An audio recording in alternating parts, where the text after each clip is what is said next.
こう押し付けるようにして研がないってことですね。やばい、あんなサビサビの包丁でも、うわうわうわうわうわうわ、マジかマジかマジか。はい、皆さんこんにちは。今日はですね、浅草のかっぱ橋に来ておりまして、包丁をプロの方に研いでもらうっていう動画になってます。というわけでね、早速お店に行ってみようと思います。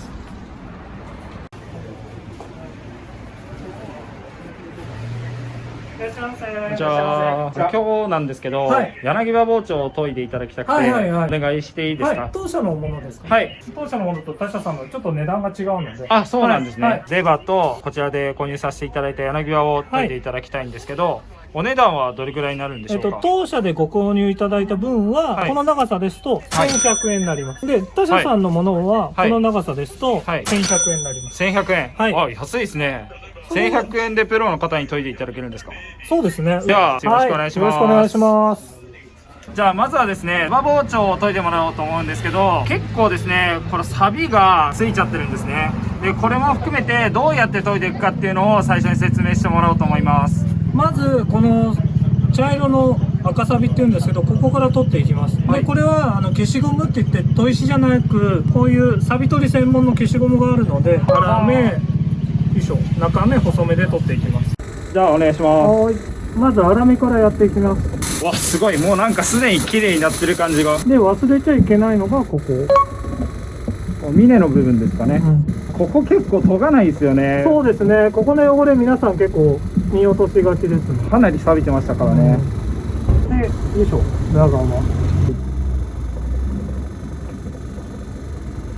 この黒サビはどうにもならないんですけど、茶色の赤サビはどんどんこれで取れますので。ちなみに黒サビってどういうやつなんですか？こういうちょっと深い、さっきの茶色いサビを放っておくと、こういう黒いサビが残ってしまうので、ちょっと黒いやつは、はい、もう取れないってことなんですよね。だから茶色のサビの時点で取っておかなきゃいけない。頻繁にやっぱりメンテナンスしてあげないと。そうですね。ああ、そうなんだ。これで粗めの段階でだいぶ綺麗になってる。うわ、すごい。もうだいぶ綺麗ですね。こんなに綺麗で取れるんだ。で、次が中目。もう粗めで、だいぶ取れるので、中目はちょっと傷を目立たなくするような感じですね。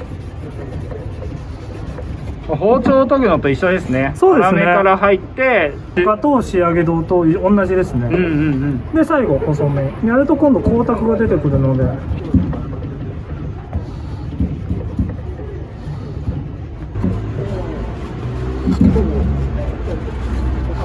これで 3工程終了です。はい。よいしょ。こういう感じ。うわ、すごいな。こんなに綺麗に落ちるんですね。まず研ぐ前にやってほしい。この切っ先の部分の掛けの状態がはっきりするので、光沢が出ることによって、それで研ぐ前にやっておいてほしい。勉強になります。はい、ありがとうございます。はい。まず研ぐコツとして、下に力を入れないこと。下に力を入れない。こう押し付けるようにして研がないってことですね。こういう感じ。前に押す。前に、前後ろ前後ろって感じで押してもらいます。こういうんじゃなくて、こういう感じです。あとは石の面を先からお尻まできっちり使う、こういう研ぎ方じゃなくて、こういう全体を使ってバランスよく研ぐ。なぜかというと、砥石の面が滑らかになるってことですね。力いっぱいここだけやるんで、よく真ん中だけへこむっていうのはそういうことですね。均等にやるっていうのがかなり大事なことなんですね。ここでバリっていうのが出てくるんですけど、バリっていうのはこの研いだ面がこっちに返ってくることを言うんですね。ちょっと砂漠蔵さん触っていただいて。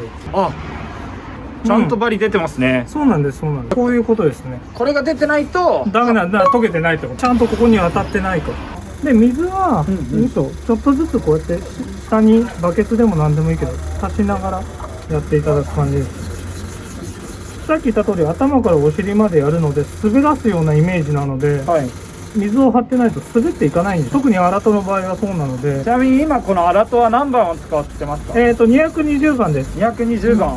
じゃあ結構粗いですよね。結構粗いです。だいぶ綺麗に欠けとかなくなりましたね。まだちょっと欠けてる部分があるので、この部分だけわざとちょっと立ててあげる。ここだけ先に立てて直してあげる感じです。そうするとここだけ取れるんで、中と仕上げ度で直していく感じです。いやー、やっぱプロの技だな。これ自分でやろうとしてもなかなかできないですもんね。そうですね、ちょっとこれは経験がないと難しいと思います。そうですよね。で、荒研ぎは裏面は研ぎません。裏は研がない。表面だけですね。あ、そうなんですね。なんでかっていうと、はい強度がなくなってしまうので、中と以降になったら両面かけていきます。荒研は終了です。で、中とは旋盤を使っていきます。音分かりますかね？全然違いますよ、音。ゴリゴリっていう音だったんですけど、中戸に変えた途端にこう滑らかな音に変わりましたね。そうですね。だからそれだけ面を滑らす時に滑りやすくなってくるので、今度だから回数をちょっと増やすイメージですよね。で、裏はベタ付けです。裏はベタ付け。はい。はい。こういう感じ。片刃の場合の裏研ぎは片面だけ。ベタ付けです。あ、ベタ付け。ベタ付けです。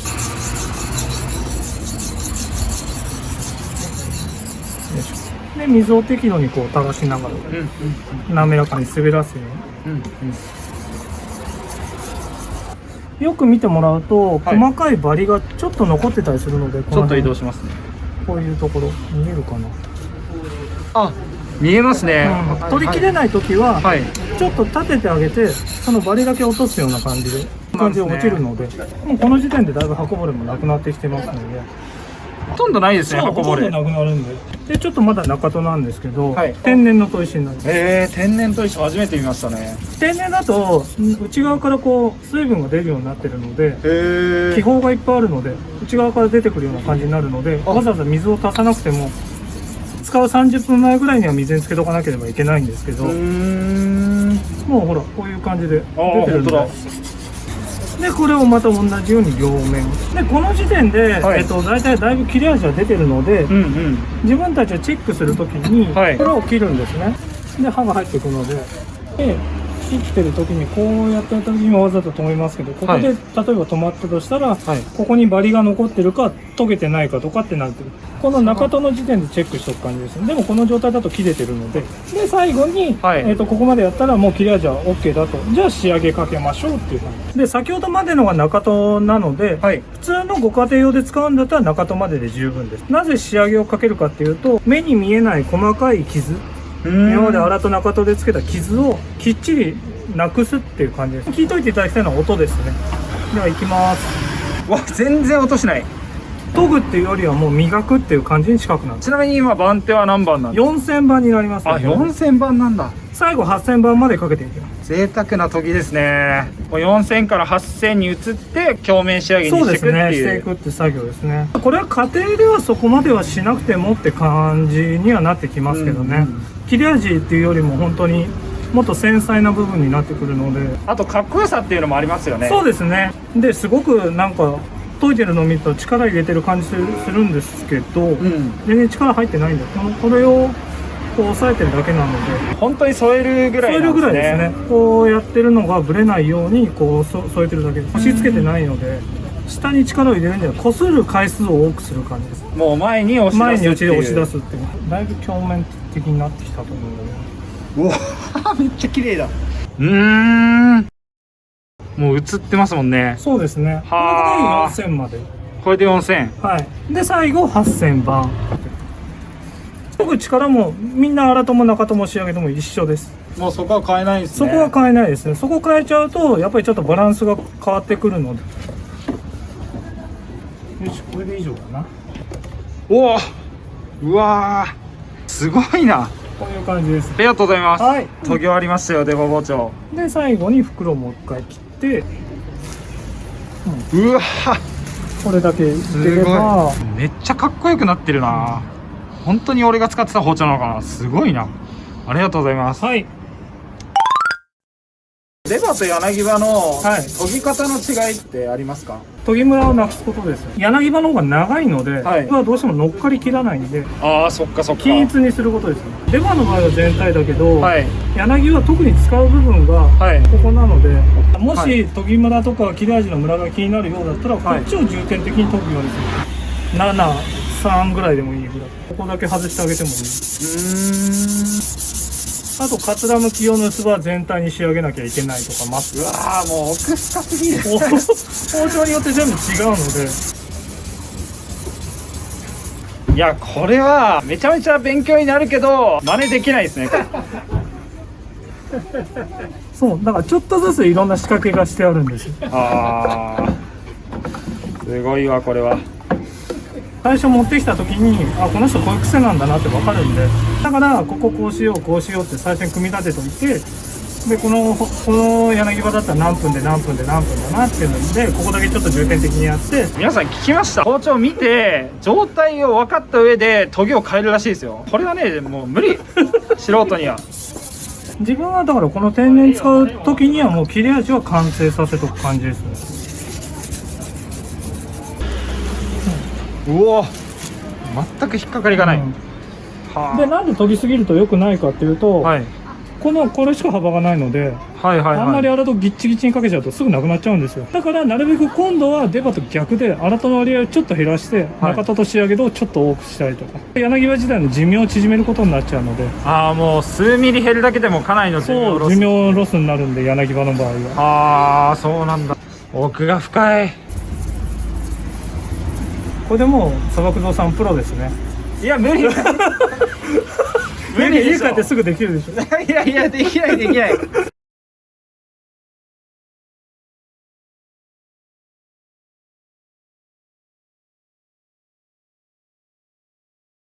柳葉包丁と出刃包丁が研ぎ終わりました。は次い。回お持ちいただくときに、はい今回の切れ味を見ていただいて、はいもっとこうしてほしい、例えばここの切れ味を増してほしいとか、はい全体を切れ味増してほしいとかいうリクエストにはお答えしますので、はい。で料金は変わりませんので、そういった感想を聞かせていただけたらと思います。そこのこだわりも受け入れていただけるっていうことなんですね。そうですね、個人個人皆さん使うところが違うので、はいはいはいはい。ここもっと切れ味良くしてくれないとか、逆に落としてほしいっていうのもできるので、あ、そうなんですね。わかりました。じゃあ次回もお世話になります。よろしくお願いします。じゃあありがとうございました。ありがとうございました。ありがとうごまた来まざいますす。。ありがとうございます。はい。というわけでね、早速こちらの研いでいただいた包丁でカマスをさばいていきます。うわ今骨切るのに全く力入れてなかったですよ。いや。マジか。切れすぎでしょ、これ。あんなサビサビの包丁でも、マジか。例えるなら、包丁がね、もう身に吸い付いていくような、そんな切れ味ですね。これ扱うのも本当に怖いな。柳葉包丁でね、切っていこうと思います。うわっ